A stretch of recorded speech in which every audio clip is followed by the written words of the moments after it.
On today's Question of Faith, it's Show 100. Hey everybody, and this is Question of Faith. I'm Mike Hayes, and I am the host of Question of Faith and the director of Young Adult Ministry in the Diocese of Cleveland. I'm Father Damian Ference, a Vicar for Evangelization. Can you believe it's 100 shows? No, but yes, I'm excited about it. We've come a long way. We're in a new studio. We also have cameras on us for the very first time. Hey everybody.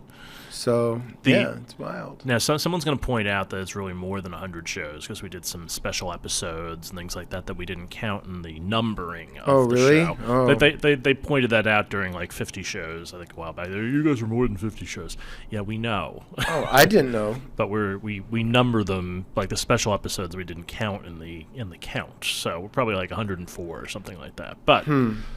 Well, Mike is the expert, so he is the one who records and then edits and then uploads. So I actually don't know, but I listen almost every week to the show. In the car? Is that what you listen to in the car? Or while you're working out, both of those things? Sometimes when I'm working out, but normally in the car. Yeah. Same for me. I listen to the car. Well, the thing, too, is I like to hear if it sounds any different in the car than it does in my office when I'm editing it, because sometimes there's a little bit of a difference, but generally it stays the same. So I do that, and then later on in the day when I walk my dog, I usually put my headphones in and then just take a listen while I walk the dog.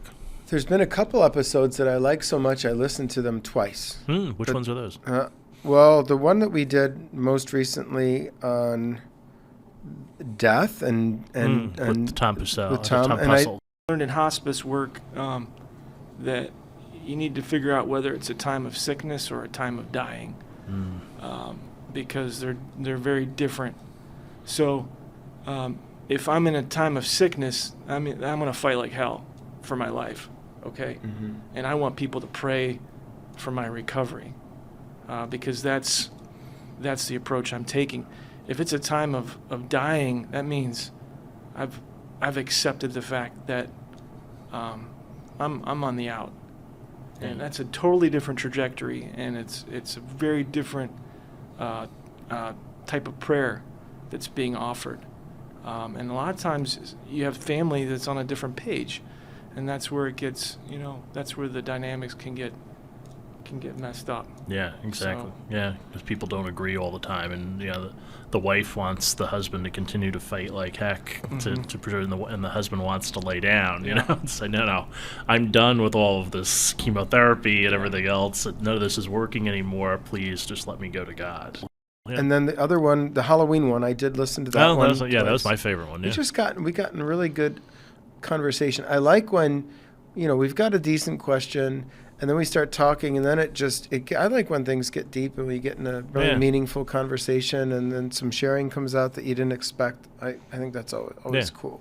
Yeah, I think the Halloween one was the one that was the most fun for me. I think we just had a lot of fun doing that one with Maria, talking about what we've dressed up as in the past, what things have happened on Halloween in our lives, which I think was just fun. This is totally politically incorrect, but I think I dressed up as a bum all the time. I don't ever remember. I have to go back. I have to ask my brother if he has pictures, because I just remember wearing ratty clothes and just saying I was I was a drifter. I got on the drifter. I got on the trains and made my way around. Yeah. So. I think my sisters and I were like ballerinas one year, so there's like all of us in little pink tutus, which we never did ballet, but right. Yeah. Or the other thing, growing up, you could buy back in the 80s, a costume that was basically a plastic sheet that went on the front of you, and then a matching mask. Right, yeah. Of a superhero. I had that a few years. I probably did that. I was Shazam one year. Oh. I was Batman one year. I remember that. Yeah. Yeah, that was always that was a lot of people's go-to, I think, back in those it was days. Easy. It was easy, a nice mask and a little front cape, and that was fun. And the costumes weren't expensive; they were pretty, $9.99. Yeah, but if you walk by a jack-o'-lantern with a candle in it, you could go up in flames. Our old buddy Brooke Uline, who used to co-host this with us, she actually texted me that day. I think she texted you did, too. Yeah, we were on that thread. And said that was her favorite episode as well. Well, it was also funny. It was funny. It was really funny, and as you said, not in a way that's silly. It was just funny. Right. Yeah. Not silly but fun. Yeah. And then couple of other ones I think that we really enjoyed. The Taylor Swift one was one that I think we learned a lot about Emily Allen, who's our archivist and a huge Swiftie now, who came in and just talked about, can that be a religious experience? But I thought, like you said, that kind of got into like a deep conversation about, what is a religious experience anyway? What are the marks of that? And, it was so funny. She would point at different sections of the crowd, and everybody would just go, "Oh my gosh, it's Taylor Swift."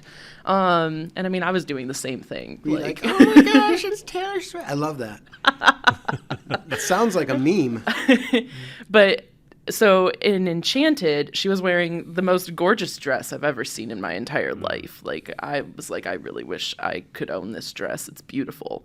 And I was enchanted to meet you. She bowed down and pointed to the rest of us. And I was like, that is genuine.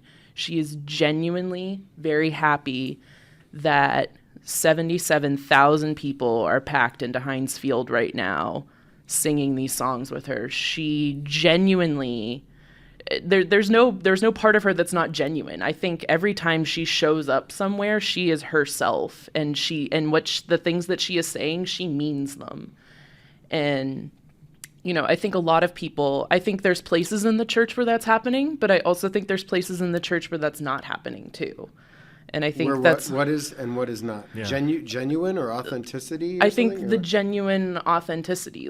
There's some times where and people have encountered this where they feel like, I don't feel like I'm seen by the church, or I don't feel like I'm seen by this person, or there's something that I can't connect to. But God and Jesus, the Trinity is the most knowable being in the universe, right? God is so knowable that he renders himself unknown. They do take us to other places, right? Yeah. And when people find, especially with music, people are very moved by music. They connect with it. If there's something good there's something true. You want to kind of get at it. And that, because that's a way in to talk to people about important things. Yeah. Exactly. What's been the most fun for you just doing this show? I like being able to showcase different people, particularly those who work on our staff or are in this building, so that, when I started working down here, Bishop Malesic said that he wants the face of the diocese to be outward facing, and that it's not just him, but we're all called to be evangelizers. Right. And so I think we've introduced, hopefully, people to some of our colleagues who work down here, and then some outside folks, too, who are doing good work out in the field, and showing the diverse look of our diocese and what's going on here, especially even here at 1404. Yeah. So I like that a lot. Yeah, I think for me, when I go outside to do either a presentation at a parish, or we do Theology on Tap once a month, or wherever I end up finding myself, I'll be talking to someone randomly, and someone will come over to me and then say, "Are you Mike Hayes?" And I'm like, "Yeah." And they're like, "Yeah, I recognized your voice." And I was like, "Okay, that's weird." It happened to me, interestingly enough, in confession recently. Oh. I went to confession, and the confessor said, "Are you Mike Hayes?" I was like, "Yes." He said, "I recognize your voice from the podcast." And I was like, "That's funny. If I tried to be anonymous in confession, it wouldn't work."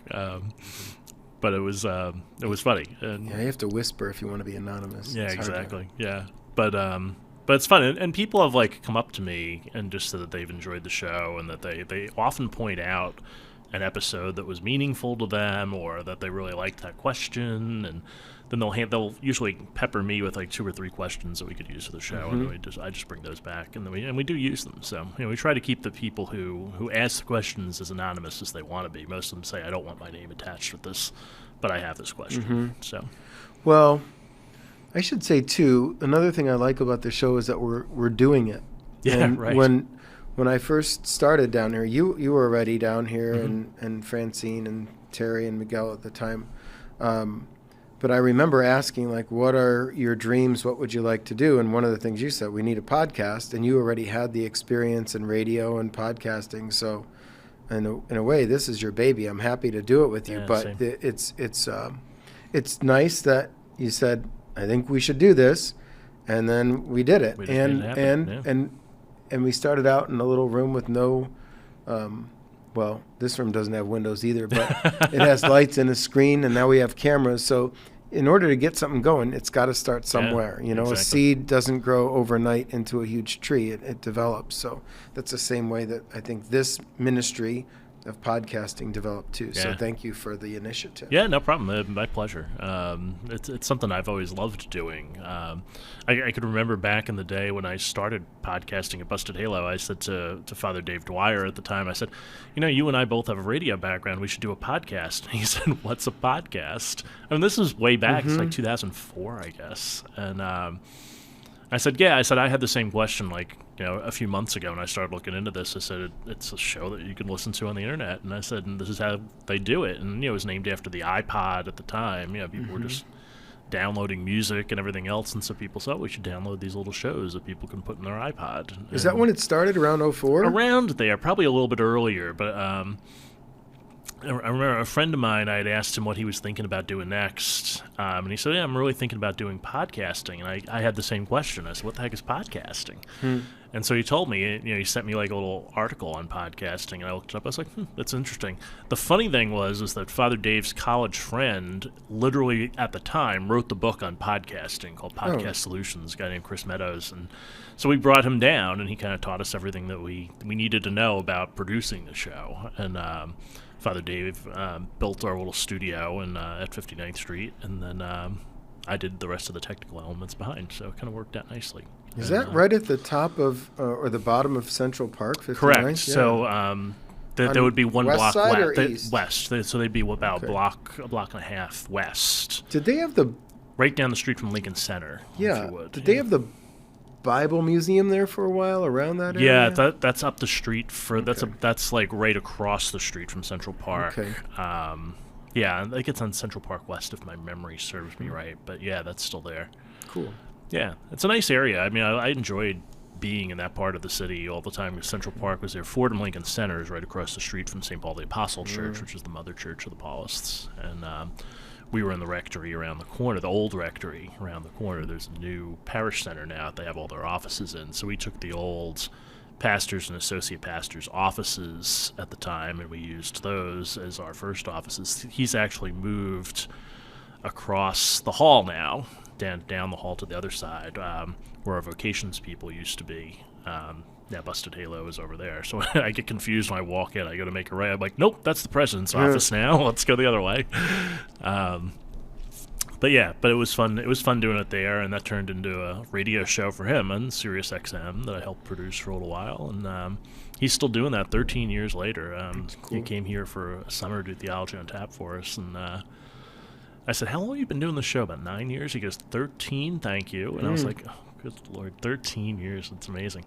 And so hopefully we'll have a run like that, right? 100 shows. That's nothing to sneeze at within, a year and a half or so that we've been doing this. Yes, so please, if you're listening and you enjoy the show, share it with others, let people know. I think it is a nice way to know what's going on in the diocese too, no matter the age, there's something for you. So yeah, rate and review on Apple Podcast if you would, or on smash Spotify. that subscribe button.